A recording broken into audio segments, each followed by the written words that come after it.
আসসালামু আলাইকুম। বিগত ইউনূস সরকারের নেয়া অনেকগুলো অধ্যাদেশকে বাতিল করে দিচ্ছে এই সরকার। এর মধ্যে একটা গুরুত্বপূর্ণ অধ্যাদেশ আছে, অনেকগুলোই গুরুত্বপূর্ণ। তার মধ্যে একটা বেশি গুরুত্বপূর্ণ, সেটা হলো গুম প্রতিরোধ অধ্যাদেশ।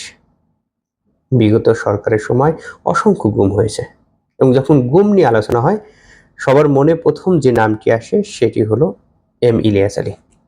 ইলিয়াস আলী যেহেতু বিএনপির নেতা ছিলেন, তাই স্বাভাবিকভাবে ধারণা করা হয় যে গুমের প্রধান ভিকটিম ছিল বিএনপির নেতাকর্মীরা। এই অবস্থায় বিএনপি কেন গুম প্রতিরোধ অধ্যাদেশকে আইনে পরিবর্তন করতেছে না, এটিকে বাতিল করে দিচ্ছে? এখানে দুটি বিষয়, একটা হলো বিএনপি কি আসলে প্রধান ভিকটিম ছিল, দ্বিতীয়ত বিএনপি আসলে কাকে খুশি করতে চাচ্ছে এই অধ্যাদেশ বাতিল করার মাধ্যমে। বিগত অন্তর্বর্তী সরকার গুম তদন্ত করার জন্য একটি কমিশন গঠন করেছিলেন। সেই কমিশনের কাছে অনেকগুলো অভিযোগ জমা পড়ে। সেই অভিযোগগুলোর মধ্যে যাচাই বাছাই করে তারা দেখেছেন, তার মধ্যে 1569টি অভিযোগ সত্য। অর্থাৎ বিগত সরকারের সময় ন্যূনতম 1569 জন ব্যক্তি গুমের শিকার হয়েছেন। এই গুমের শিকার হওয়ার ব্যক্তির মধ্যে রাজনৈতিক সংশ্লিষ্টতা ছিল, অর্থাৎ তারা কোনো না কোনো ভাবে রাজনীতির সাথে যুক্ত ছিলেন। এরকম সংখ্যা হচ্ছে 948 জন।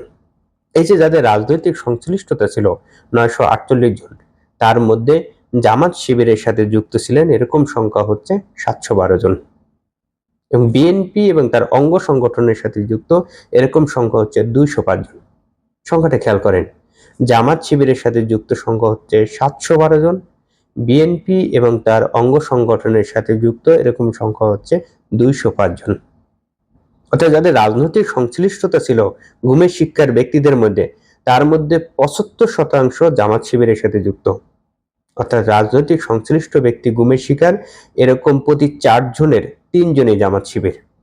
কিন্তু যখনই গুম নিয়ে আলোচনা করবেন, স্বাভাবিকভাবে ধারণা করা হয় যে গুমের প্রধান ভিকটিম ছিল বিএনপি, কিন্তু প্রকৃতপক্ষে সেটা সত্য না। গুমের প্রধান ভিকটিম ছিল জামাত শিবিরের লোকজন।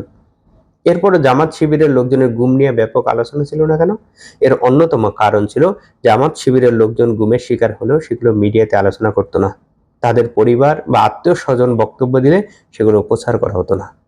বিএনপির লোকজন গুমের শিকার হলে অধিকাংশ ক্ষেত্রে তাদের নিয়ে আলোচনা হতো।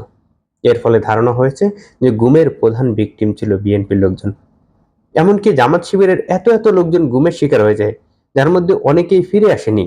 এই ঘটনাটা হাসিনা পলায়নের পরেও জামাত শিবিরের লোকজন ট্রেন্ডিং আনতে পারেনি। তারা এই বিষয়টি নিয়ে ব্যাপক আলোচনা করতে পারেনি। তারা লোকজনকে বুঝাতে পারেনি যে গুমের প্রধান ভিকটিম ছিল তারা। কিন্তু এরপরে তো বিএনপির ব্যাপক লোকজন গুমের শিকার হয়েছে। এত গুমের শিকারের পরেও বিএনপি কেন গুম প্রতিরোধ অধ্যাদেশকে বাতিল করে দিতে চাচ্ছে? গুম প্রতিরোধ করার জন্য এই অধ্যাদেশকে আইন হিসেবে গ্রহণ করছে না। এর অন্যতম কারণ হচ্ছে, এই অধ্যাদেশ বাতিলের ফলে যারা সবচেয়ে বেশি খুশি হবে তারা হচ্ছে ডিজিএফআই যারা গুমের সাথে যুক্ত ছিলেন। অর্থাৎ ডিজিএফআই কে খুশি করার জন্য বিএনপি এই অধ্যাদেশকে বাতিল করে দিচ্ছেন। বিএনপি নেতাকর্মীদের এত ত্যাগের পরেও বিএনপি শুধুমাত্র ডিজিএফআই কে খুশি করার জন্য এই অধ্যাদেশটি বাতিল করে দিচ্ছে। চিন্তা করা যায়? এর আগে অনেকবার আলোচনা করেছি, বিএনপি যে সকল কাজ করবে, ভাইটাল কাজ করবে, সেগুলো 3টি জায়গায় যুক্ত থাকবে। একটা হচ্ছে সেনাবাহিনী, আর একটা হচ্ছে গোয়েন্দা, বিশেষ করে যারা অতীতে বিভিন্ন অপরাধের সাথে যুক্ত ছিল। 3 নম্বর হচ্ছে ভারত। বিএনপির ভাইটাল সিদ্ধান্তগুলো এই 3টি জায়গায় গিয়ে যুক্ত হবে, কারণ এই 3 জায়গায় কথা বলেই তারেক রহমান ক্ষমতায় এসেছেন। নির্বাচনের আগে একটা আলোচনা ছিল যে সেনাপ্রধান বিএনপির সাথে একটি সমঝোতা করেছে, বোঝাপড়া করেছে, বিএনপি যদি ক্ষমতায় আসে তাহলে গুমের সাথে যুক্ত যেসব সেনা কর্মকর্তারা এখন বিচারের আওতায় আছে তাদেরকে বাঁচানোর জন্য চেষ্টা করবে। এর আগে অনেকবার চেষ্টা করেছেন যে তাদের বিচারটা যাতে সেনা আদালতে হয়, সেনা আইনে হয়, যাতে করে তারা খালাস পেতে পারেন। কিন্তু অন্তর্বর্তী সরকার এবং ওই সময়ের যে চিফ প্রসিকিউটর তাজুল ইসলাম ছিলেন, তাদের শক্ত অবস্থানের কারণে সেটি সম্ভব হয়নি। যার ফলে আশ্বাস দিয়েছেন যে বিএনপি সরকার যদি ক্ষমতায় আসে তাহলে তিনি কোনো না কোনো পথ বের করবেন। আজকে গুম প্রতিরোধ অধ্যাদেশ বাতিলের পর সেই সংখ্যা তো জাগেই যে তাদের বাঁচানোর জন্য কি বিএনপি সরকার এই শুরু করলো মাত্র? এই প্রশ্ন থাকবে।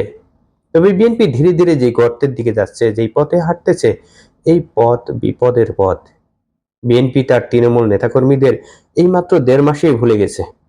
এত ত্যাগ, এত রক্ত, এত এত জীবন সবকিছু বিএনপি শীর্ষ নেতারা স্বার্থের কাছে বিসর্জন করে দিচ্ছেন, বিক্রি করে দিচ্ছেন। এটি আসলে আফসোসের।